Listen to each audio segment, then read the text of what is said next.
Hello friends, I hope you all are doing good. My name is Arshpreet and today I am going to teach you about mutual inductance. Mutual inductance के बारे में मैंने आपको थोड़ा सा idea दे दिया था इन लास्ट वीडियो. उसमें मैंने आपको बताया था कि अगर ऐसे कोई दो कॉइल्स हैं उनको साथ में रख दिया जाता है, अगर एक में से करंट चेंज हो रहा है तो उसका इफेक्ट हम देखते हैं इन द सेकेंड कॉइल. आज हम इसको पढ़ेंगे इन डिटेल. देखिए मेरे पास ये सर्किट दिया गया है. यहाँ पर मेरे पास दो कॉइल्स यूज हुए हैं. First is primary and second is secondary. This is secondary and this is primary.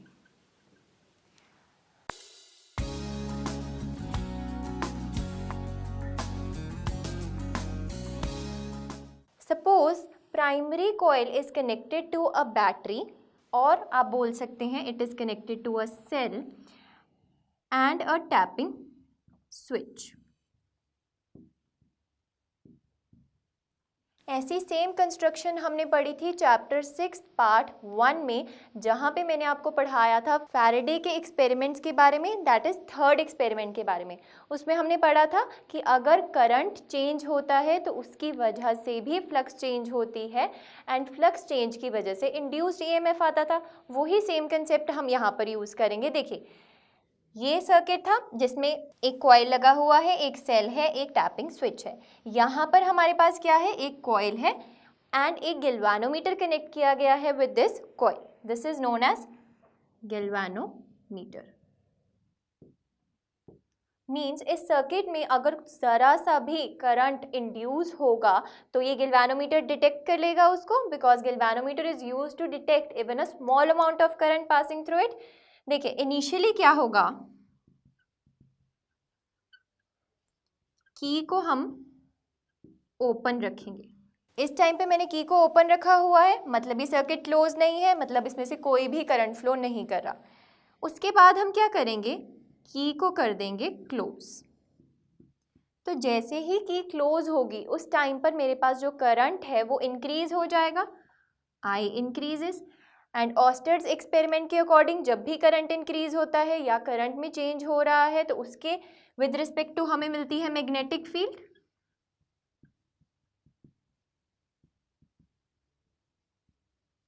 तो अगर करंट चेंज हो रहा है, करंट इंक्रीज हो रहा है तो मेरे पास मैग्नेटिक फील्ड भी इंक्रीज हो जाएगी. एंड मैग्नेटिक फील्ड के इंक्रीज होने की वजह से मेरे पास इस कॉइल में फ्लक्स भी चेंज होगा विद दिस फॉर्मूला. ये हमने बहुत बार पढ़ लिया है formula, that is flux is equals to B A cos theta. मतलब अगर यहाँ पर बी चेंज हो रहा है तो फ्लक्स भी चेंज होगी. फ्लक्स विल इंक्रीज और you can say it will change. अब याद कीजिए लास्ट वीडियो को, उसमें मैंने आपको क्या पढ़ाया था. उसमें ये वाला कॉइल नहीं था, हमारे पास सिंगल एक ही आइसोलेटेड कॉइल था. तो जो भी फ्लक्स चेंज हो रही थी उसकी वजह से जो मेरे पास इंड्यूस्ड करंट प्रोड्यूस हो रहा था वो हमने इसी सर्किट में ही स्टडी किया था. बट यहाँ पर क्या होगा कि फ्लक्स चेंज हो रही है इस सर्किट में एंड ये फ्लक्स आप देख सकते हैं, ये लाइंस जो है मैंने यहाँ पर बनाई हैं ये कनेक्टेड है विद द सेकेंड सर्किट क्योंकि ये बहुत नज़दीक पड़े हैं. तो फ्लक्स चेंज हम स्टडी करेंगे इन दी सेकेंडरी सर्किट. यहाँ पर जब हम फ्लक्स चेंज को स्टडी करेंगे तो हमारे पास इंड्यूस करंट प्रोड्यूस होगा इन दिस सर्किट. एंड जब इंड्यूस्ड करंट प्रोड्यूस होगा इन दिस सर्किट तो गैल्वानोमीटर हमें डिफ्लेक्शन शो करेगा. So this is known as mutual induction. आप इसका रिवर्स भी समझ सकते हैं. अगर ये बैटरी सोर्स एंड की इसके साथ लगा होता और गैल्वानोमीटर यहाँ पर कनेक्टेड होता, उल्टा ले लीजिए, अगर यहाँ पर करंट चेंज हो रहा होता तो उसकी वजह से जो फ्लक्स यहाँ पर चेंज हो रहा होता, तो यहाँ पर जब हम आते तो यहाँ पर भी फ्लक्स लिंक्ड है तो यहाँ पर भी फ्लक्स चेंज हो रहा है. तो इसके केस में यहाँ पर इंड्यूस्ड ईएमएफ या आप बोल सकते हैं इंड्यूस्ड करंट प्रोड्यूस होता. सो this is a mutual relationship. Mutual से आपको मतलब समझ आ रहा होगा, मिला जुला रिलेशन है. ये बिहेव करता है हमेशा अपोजिंग इफेक्ट. देखिए अगर यहाँ पर करंट चेंज हो रहा है तो ये सर्किट इस करंट को अपोज करेगा, अगर यहाँ पर करंट चेंज हो रहा है तो ये वाला सर्किट इस करंट को अपोज करेगा. तो ये हमेशा एक दूसरे को अपोज करेंगे जहाँ पर भी करंट चेंज हो रहा है. So this is known as mutual induction. यहाँ से हमें क्या पता चला, that flux is directly proportional to change in current. Change in current कौन सा है? जो इस सर्किट में हो रहा है, और जो फ्लक्स है वो कौन सा ले रहे हैं हम? ये सेकेंडरी सर्किट वाला। जब हम इस प्रोपोर्शनैलिटी साइन को हटाएंगे तो हमारे पास आएगा flux is equals to m into I. m यहाँ पर क्या रहता है? Coefficient of mutual induction.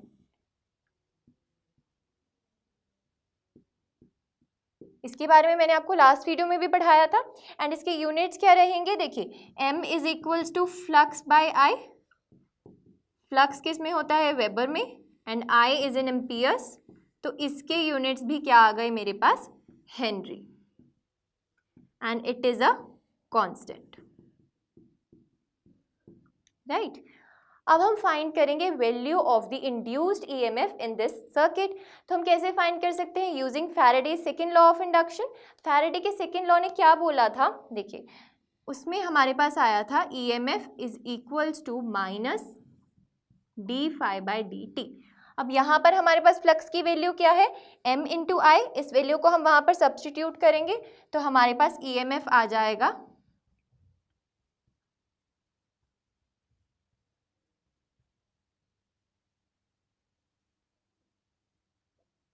EMF is equals to minus M D I by D T. हमारे पास सेल्फ इंडक्शन के केस में ये क्या फॉर्मूला आया था? EMF is equals to minus L D I by D T. M यहाँ पर क्या है मेरे पास? Coefficient of mutual induction. D I by D T क्या है? Rate of change of current. कौन सा करंट? जो हमारे पास यहाँ पर चेंज हो रहा है। और EMF क्या है यहाँ पर? इंड्यूस्ड EMF जो प्रोड्यूस हो रही है हमारे पास इस सर्किट में। अब हम स्टडी करने जा रहे हैं coefficient of coupling.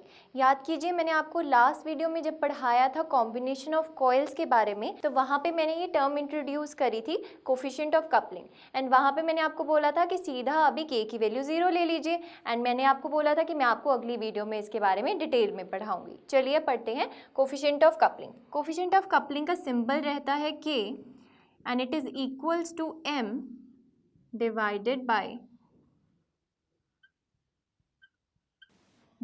by under root of L1 into L2। यहाँ पे m क्या रहता है मेरे पास? m is mutual inductance,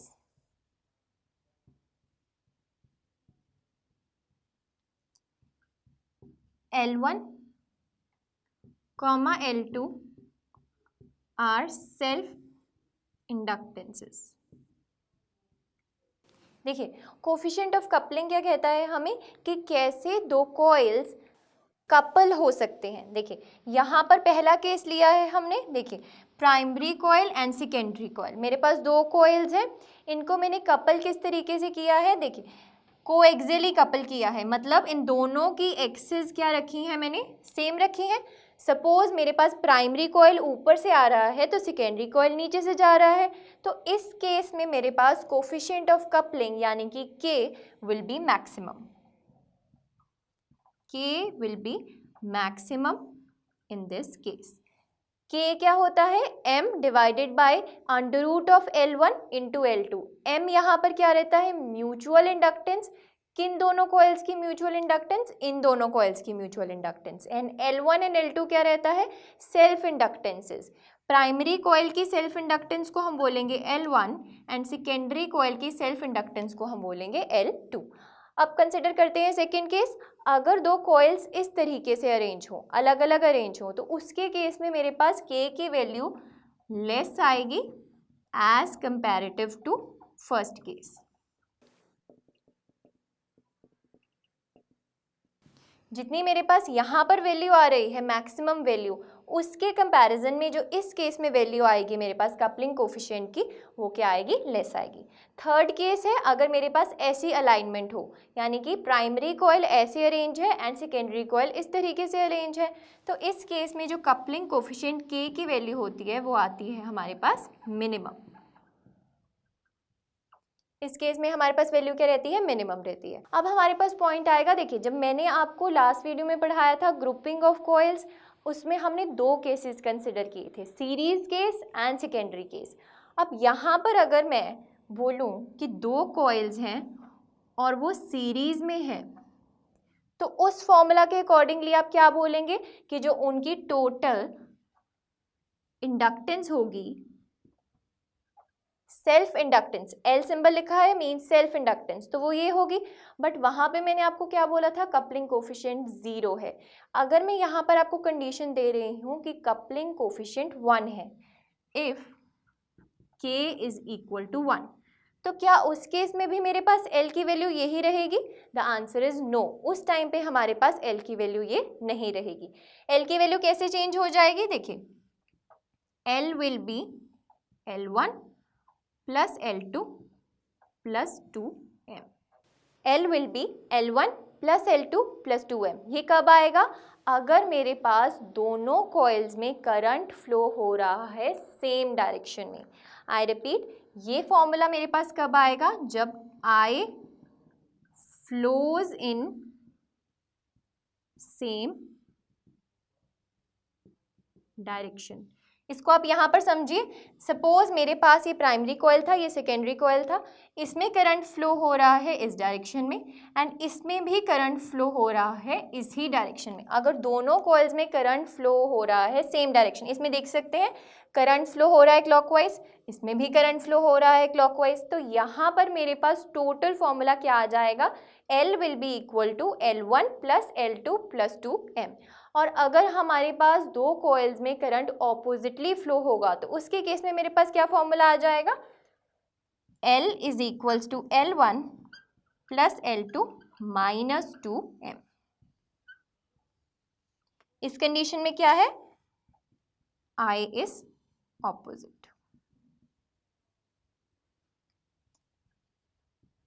series की अगर हम बात करें, अगर दो कॉइल्स लगे हुए हैं साथ साथ और अगर मैं बोल रही हूँ कि आपको कपलिंग कोफिशिएंट की वैल्यू k की वैल्यू इक्वल्स टू 1 है, उसके केस में सीरीज के फॉर्मूला में जो total inductance, total self inductance का फॉर्मूला है वो चेंज हो जाता है। अगर करंट सेम डायरेक्शन में फ्लो करेगा तो फॉर्मूला आ जाएगा L1 plus L2 plus 2m and अगर करंट डिफरेंट डायरेक्शन में फ्लो कर रहा है या आप बोल सकते हैं ऑपोजिट डायरेक्शन में फ्लो कर रहा है तो उस केस में फॉर्मूला आ जाएगा L1 plus L2 minus 2m। अब हम स्टडी करेंगे mutual inductance of two long coaxial solenoids. अभी मैंने आपको पढ़ाया था कपलिंग कोफिशिएंट, उसमें दो सोलेनॉइड्स को अगर हम कोएक्सियली प्लेस करें, लाइक दिस प्लेस करें, मींस इनकी जो एक्सिस हैं वो कोइंसाइड कर रही हैं, तो ऐसे केसेस के लिए, ऐसे सोलेनॉइड्स के लिए म्यूचुअल इंडक्टेंस कैसे फाइंड करेंगे हम वो देखने जा रहे हैं। देखिए, जो ब्लू वाला है जो मैंने आपको ड्रॉ करके दिखाया है यहाँ पे ब्लू मार्कर से, दैट इज फर्स्ट सोलेनॉइड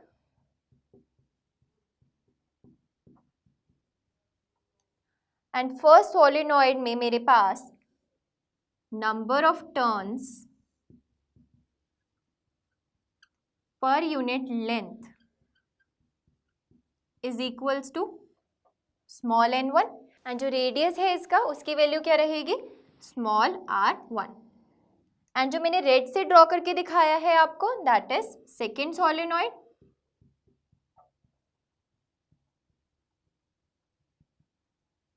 इसमें number of turns per unit length है n2 एंड इसका रेडियस है r2। अब हम कंडीशन ले रहे हैं कि अगर मैं करंट वेरी कर रही हूँ सेकेंड कॉइल का, दैट इज वेरिंग करंट कौन सा है? I2। इसमें से करंट जा रहा था I1 एंड इसमें से करंट जा रहा है I2। सपोज मैं वेरी कर रही हूँ current of second solenoid that is I2 and इसकी वजह से जो फ्लक्स चेंज हो रही है वो हम स्टडी कर रहे हैं फर्स्ट सोलेनॉइड में, तो वो क्या होगी? Flux 1। This is associated with solenoid S1 and this is associated with solenoid S2। Current जो चेंज हो रहा है वो सोलेनॉइड 2 में चेंज हो रहा है एंड जो फ्लक्स उसकी वजह से चेंज हो रही है उसका इफेक्ट हम कहाँ देखेंगे? फर्स्ट सोलेनॉइड में। एंड हम यूज करेंगे अब रिलेशन। देखिए, current induced and changing flux के बीच में ये रिलेशन आता था। अब करंट कौन सा है? सेकेंड वाला एंड फ्लक्स कौन सी है? फर्स्ट वाली। जब हम इस प्रोपोर्शनैलिटी साइन को रिमूव करेंगे तो हमारे पास एक कांस्टेंट आता था m, यहाँ पर वो कांस्टेंट आएगा m12। It represents mutual coupling between two solenoids, solenoid first and solenoid second. तो मेरे पास ये एक्सप्रेशन आ गया phi 1 का। ये आ जाएगी मेरे पास फर्स्ट इक्वेशन। अब देखिए करंट चेंज हो रहा है सेकेंड कॉइल में, तो मेरे पास करंट की वजह से मैग्नेटिक फील्ड भी चेंज हो रही होगी सेकेंड कॉइल में। तो उस मैग्नेटिक फील्ड B2 की वैल्यू क्या होगी सोलेनॉइड में, mu naught N2 into I2। This is the changing magnetic field and हम फ्लक्स स्टडी कर रहे हैं फर्स्ट कॉइल में, तो मेरे पास φ1 की वैल्यू क्या हो जाएगी, φ1 is equals to magnetic field of second coil into area of first solenoid into number of turns of first solenoid that is N1। तो मेरे पास चेंज इन मैग्नेटिक फ्लक्स जो हम कंसिडर कर रहे हैं वो कंसिडर कर रहे हैं हम फर्स्ट सोलेनॉइड में, उसमें जो मैग्नेटिक फील्ड की वैल्यू है, मैग्नेटिक फील्ड जो चेंज हो रही थी वो चेंज हो रही थी ड्यू टू सेकेंड कॉइल के करंट की वजह से। तो B2 की वैल्यू हम वहाँ पे सब्स्टिट्यूट करेंगे, A1 की वैल्यू हम सब्स्टिट्यूट करेंगे, हमें रेडियस पता है तो एरिया क्या आ जाएगा पाई R1 का स्क्वायर। N1 की वैल्यू आपको पता है, N1 क्या होता है, नंबर ऑफ टर्न्स होते हैं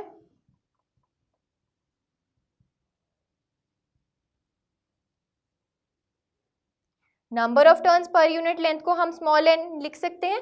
तो ये सारी वैल्यूज मैं वहाँ पे सब्स्टिट्यूट करूँगी, वहाँ से मेरे पास वैल्यू आ जाएगी φ1 की।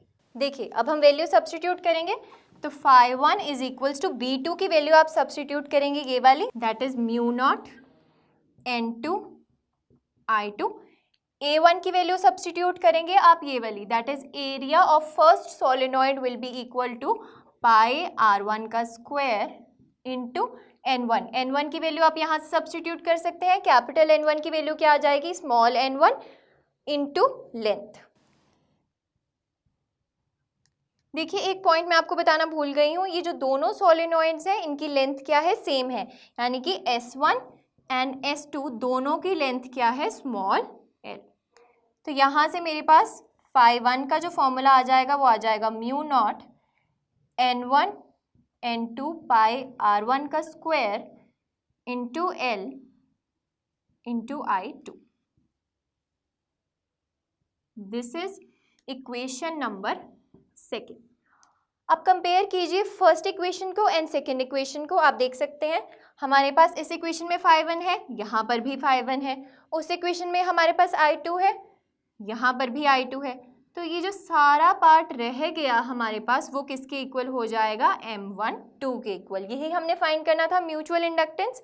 तो म्यूचुअल इंडक्टेंस M12 की क्या वैल्यू आ जाएगी, mu naught N1 N2 pi R1 का स्क्वायर इंटू L।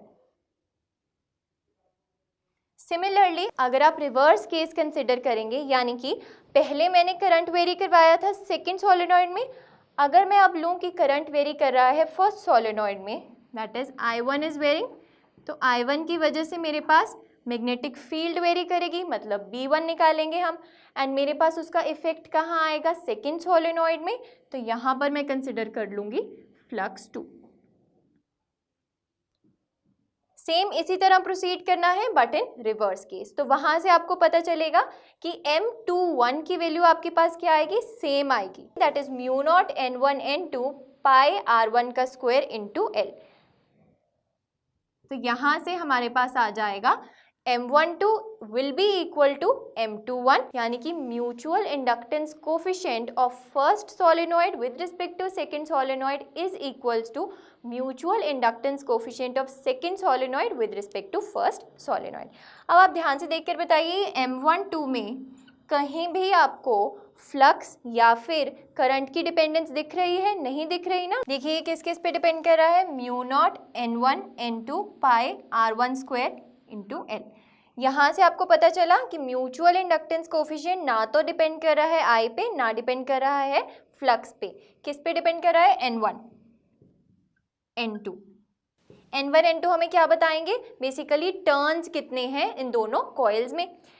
पाई R1 स्क्वायर, यहाँ से आपको पता चलेगा कि ये डिपेंड कर रहा है एरिया पे, एंड दूसरा ये किस पे डिपेंड कर रहा है, लेंथ पे। इन दोनों की लेंथ क्या है, उस पे डिपेंड कर रहा है। तो हम बोल सकते हैं कि mutual inductance coefficient is independent of changing flux is independent of current, but it depends upon the dimensions of this coil and it depends upon the number of turns in both the solenoids and also it depends upon the material. अब यहाँ पर मैंने इन दोनों coils को जिसके ऊपर wound किया था उसके बीच में कोई भी मटेरियल नहीं था, मतलब वो जगह खाली थी, एयर या वैक्यूम ले सकते हैं, तो उसके केस में हमारे पास जो परमेबिलिटी यूज़ हुई थी वो थी म्यू नॉट। बट यहाँ पर अगर हम यूज़ कर लें कि इनके बीच में कोई मटेरियल है जिसके ऊपर इन वायर्स को वाउंड किया गया है, तो उसके केस में आपके पास फ्लक्स कैसे चेंज हो जाएगी, यहाँ पे म्यू नॉट की जगह आ जाएगा यहाँ पर mu, that is permeability of that material, and mu को आप फर्दर सब्स्टिट्यूट कर सकते हैं, mu is equals to mu naught into mu R. ये हमने फॉर्मूला पढ़ा हुआ है ना, that is relative permeability is mu upon mu naught, तो यहाँ से mu will be equal to mu naught into mu R. तो हम यहाँ पे म्यू की जगह क्या सब्स्टिट्यूट करेंगे, mu naught into mu R. तो जो हम यहाँ पर सब्स्टिट्यूट करेंगे तो total mutual inductance that is M12 में भी हमें सब्स्टिट्यूट करना पड़ेगा, यहाँ पर भी म्यू नॉट की जगह म्यू आ जाएगा एंड म्यू की जगह हम सब्स्टिट्यूट कर देंगे mu naught into mu R, right. अब हम इसको और सिंप्लीफाई तरीके से कैसे लिख सकते हैं, देखिए M12 is equals to mu, अगर मैं ये वाला फॉर्मूला लेकर चलूँ, N1 को आप सब्स्टिट्यूट कर सकते हैं capital N1 bye L1, N2 को आप सब्स्टिट्यूट कर सकते हैं capital N2 bye L2 into pi R1 का square into L1 and L2 equal है, तो इसलिए मैंने L1 एंड L2 को हटा के क्या लिख दिया है, L लिख दिया है। L से L कट जाएगा तो फाइनल एक्सप्रेशन जो मेरे पास म्यूचुअल इंडक्टेंस का आ जाएगा वो आ जाएगा mutual inductance M12 is equals to mu N1 N2 pi R1 का square divided by L। Mu यहाँ पे क्या है, permeability of material, N1 is number of turns in first solenoid, N2 is number of turns in second solenoid, pi R1 का square this is area of first solenoid divided by L that is the length of the solenoid. आपको याद रखना है M12 is equals to M21 इसलिए आया है because हम हमेशा जो एरिया कंसिडर करते हैं वो हमेशा हम किसका कंसिडर करते हैं, जो सोलेनॉइड अंदर पड़ा है, दिस ब्लू वाला सोलेनॉइड, हमेशा हम एरिया कंसिडर करते हैं इनर सोलेनॉइड का। इसी के साथ हमारी आज की वीडियो होती है फिनिश। हम नेक्स्ट वीडियो में पढ़ेंगे about AC generators. Till then keep revising and stay tuned with me on this channel that is IWIS education.